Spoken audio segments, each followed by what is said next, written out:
Ulster travelling down to do shifts in the Down, Lagan Valley, to keep that going, that service. So I think that's a network model. I think it's a good model actually that works.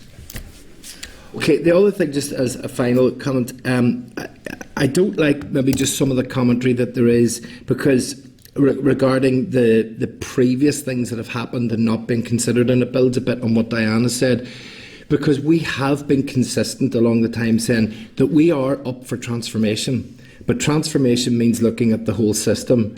And if during that process of, transformation, for want of a better term, if you're rearranging the chairs as to where the services are, it felt a bit odd that there were chairs being taken off the platform, such as Causeways Maternity, such as the Emergency Service in the Spas, much as the Emergency Department in the Down. These services, and Daisy Hill as well, they were being removed before we looked to see what chairs are there to be able to reconfigure them. And we've always felt that that was a wrong way.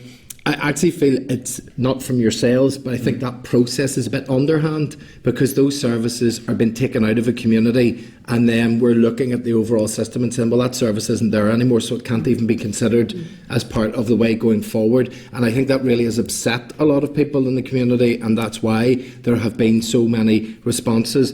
But just a final note as well, the South West Acute, the Down Hospital, the maternity services at the Causeway, and the issues in the Daisy Hill. And I made this point in the House the other night, all rural. Please go back down to that department and shout that the rural community deserve services as well. The greatest measure that there is of a population, one of the easiest ways for a measure of a population, is to look at the constituency boundaries, because it sets in law how many people must live within a constituency.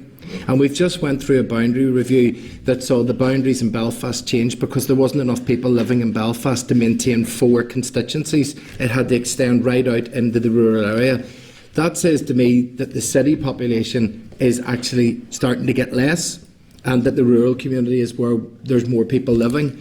But each and every one of the things that have taken place, the significant changes in the past, have all been to rural services, leaving rural people to travel further. So can you please go back and just amongst your department, if there's lots of them living in the city, just remind them that us people that live out in the country, that we are entitled to services as well. And part of that reconfiguration will see maybe some services available to us in the rural communities. Thank you. Thank